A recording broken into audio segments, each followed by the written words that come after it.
J'avais dit que je parlerais des Triple Changers Decepticons dans mon top 10 du début d'année, mais je vais commencer doucement avec un Autobot. Broadside est le troisième Triple Changer Autobot. C'est pas parce que j'ai déjà parlé des deux autres, mais parce qu'il est un peu plus oublié que Springer ou Sandstorm. En même temps, son jouet G1 et le personnage associé ne sont pas les plus brillants.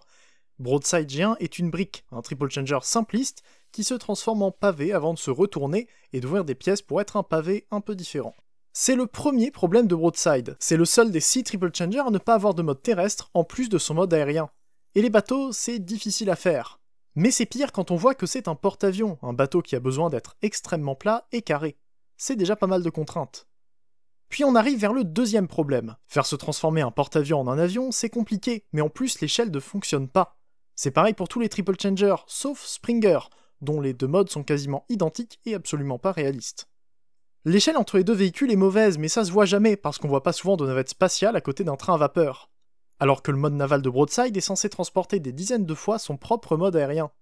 Donc forcément, si les deux font la même taille, ça jure un peu.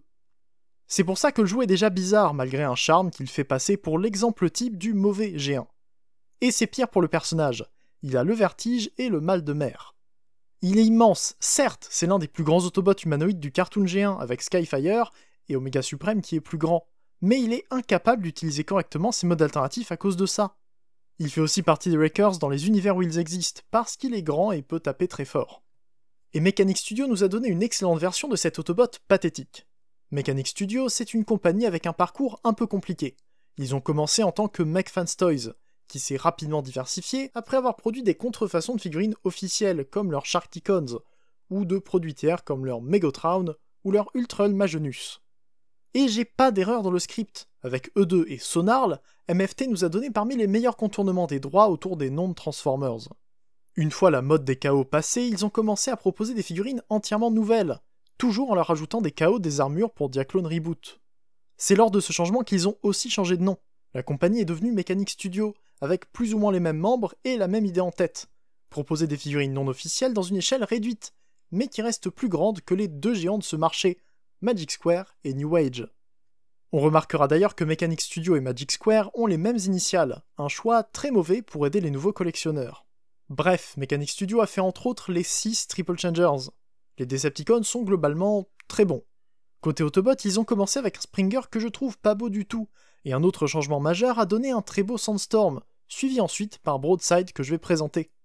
Et le changement, on le voit sur la boîte. C'est du Mechanic Studio, d'accord, mais la boîte rappelle autre chose. Un dessin avec ce genre de fond, le produit à l'arrière, une très longue description du personnage, et une carte incluse. Il suffit de regarder dessous pour voir que Broadside, tout comme Sandstorm avant lui, est une collaboration entre Mechanic Studio et Doctor Who.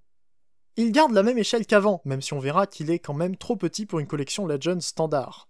Le fait de travailler avec Doctor Who a surtout permis d'avoir un design superbe et des remolds dans ses versions prototypes, mais on reste sur la qualité des deux gammes. Broadside est excellent, et c'est pour ça que j'en parle si vite après l'avoir eu. Je commencerai par son mode porte-avions. Ce qu'on peut dire, c'est qu'il s'agit d'une brique, donc c'est simple à faire, mais c'est une brique plutôt propre. En tout cas, on a les détails et les proportions, avec plein de petites moulures et un peu de peinture sur le pont pour le rendre plus réaliste, avec une petite antenne. Sinon, c'est un peu tout. Le mode maritime de Broadside est plus proche d'une surface plane avec un bloc en dessous. On voit donc le rouge d'un côté et le gris de l'autre sur une coque bien trop large et carrée. En plus, c'est pas vraiment à l'échelle avec quoi que ce soit, mais on en a déjà parlé. Broadside ne fonctionne déjà pas bien avec lui-même.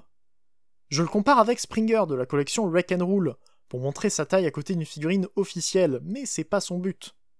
Il est mieux avec des Legends, comme Starscream New Age et Blitzwing Mechanic Studio. Et quitte à le mettre avec des avions, autant essayer de les mettre sur le pont, ce qui ne va pas du tout. Non, ce qui va nettement mieux, c'est les Aerial Bots inclus. Broadside vient avec une grappe avec 5 avions minuscules qui reprennent les modes alternatifs des Aerial Bots, comme le Titan's Return l'avait fait il y a quelques années.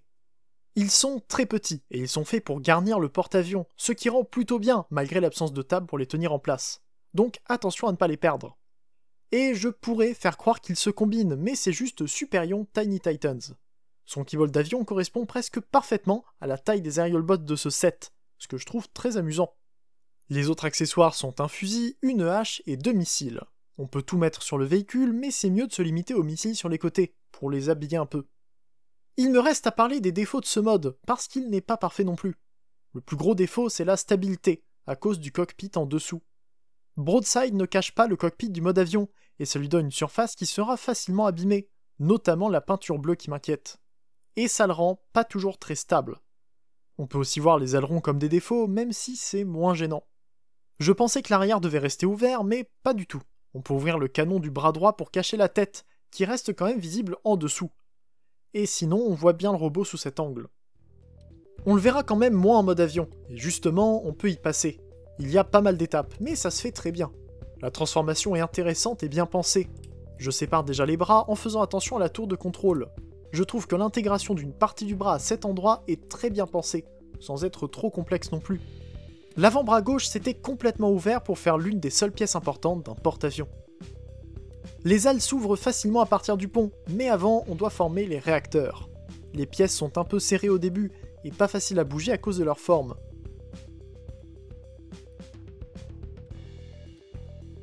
Le torse est là où il y a le plus d'étapes.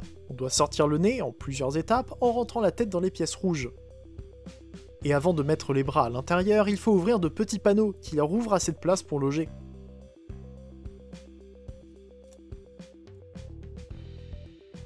C'est une transformation un peu plus longue que pour aller du mode robot au mode porte-avions, où on doit juste replier les membres pour former un bloc compact.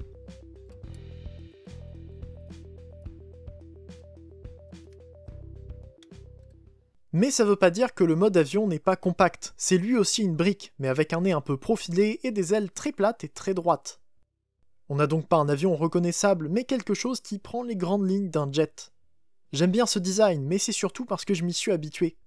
Le cockpit rond qui jure au milieu d'un simple bloc gris, les ailes qui semblent détachées du fuselage, les réacteurs carrés sans aucun souci pour le réalisme ni l'aérodynamisme. En fait, on est plus sur un véhicule cybertronien que le mode porte-avions. Et pourtant, il a ses qualités. J'aime bien les trains d'atterrissage, même si celui à l'avant est un peu petit. J'aime beaucoup les couleurs, sur les ailes et sur l'arrière, ce qui formera des tibias très colorés. Mais surtout, il y a un très bon détail. Sur le côté, le canon qu'on avait à l'arrière du bateau devient une arme pour l'avion.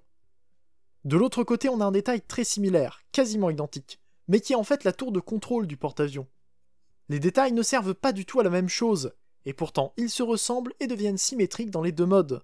Je trouve ça super bien pensé. Bien sûr, il peut avoir d'autres armes, avec par exemple les missiles à mettre sur le bout des ailes. Je préfère ne pas mettre les autres armes dessus, j'aime moins ce que ça donne. C'est dans ce mode qu'on peut voir à quel point Broadside change d'échelle entre les deux modes alternatifs.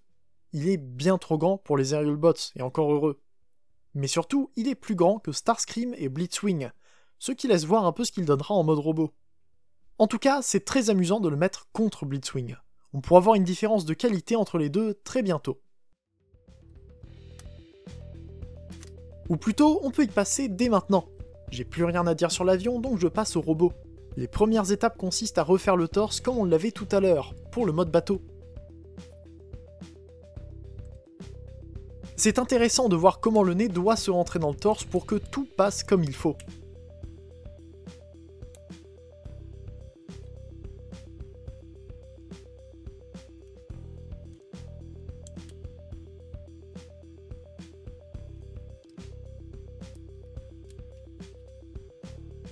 Les ailes s'attachent dans le dos puisque leurs glissières n'ont pas de cran à cet endroit-là.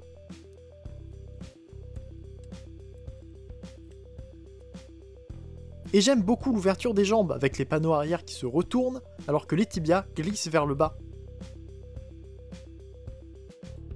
Il faut aussi penser à retourner la jupe, ce qu'on peut faire en 2 étapes. Il suffit de tout réarranger et on a un robot complet. Et Broadside est magnifique. J'adore ce qu'il donne. Les couleurs, les détails, les proportions et les articulations, c'est le meilleur des triple changers de la gamme et de loin. On reconnaît Broadside dans son design simpliste et ses formes carrées. Une tête blanche avec une simple visière bleue et un masque, un torse qui n'a comme détail qu'un cockpit, des bras gris et des jambes super colorées qui font penser à des autocollants sur un jouet G1. Mais ça reste de simples blocs, parce que Broadside est l'un des G1 les plus carrés. En tout cas, il porte bien ses blocs et il est fermé de partout. Le robot est très propre des deux côtés, les pièces tiennent très bien et il a les articulations pour prendre les poses qu'on veut. La tête est sur ball joint, les épaules aussi, et les coudes sont doubles pour la transformation. Pas de rotation au poignet, ce qui est le plus gros défaut, mais les mains s'ouvrent.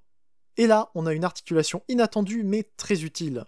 Broadside a un ab crunch bien placé et assez solide, qui fonctionne malgré le torse qui s'ouvre et se transforme. Alors avec les mouvements du bassin et des jupes, et des hanches qui ne sont pas limitées, ça compenserait presque le manque de poignets articulés. Et au niveau des pieds, il a bien sûr l'inclinaison des chevilles, mais aussi une rotation, et une petite inclinaison de l'avant des pieds pour faire comme s'il marchait. Donc c'est vraiment juste les poignets qui posent problème. Mais ça se remarque pas trop quand on utilise les armes, qui lui vont super bien. J'adore sa hache, c'est l'arme avec laquelle je le laisse à tout moment. Bien sûr, le fusil lui va bien aussi, et les missiles vont dans le dos, sur les ailes. Et pour finir le tour des accessoires, les Aerial Bots semblent encore plus petits maintenant.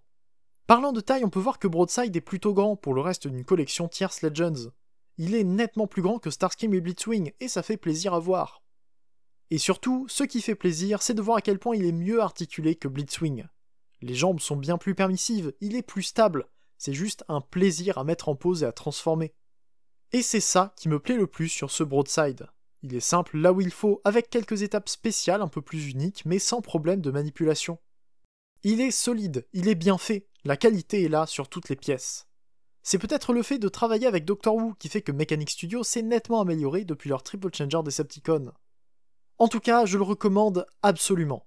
Pas pour des officiels, bien sûr, mais pour une collection de figurines tierces format Legends ou Micromaster, il est parfait.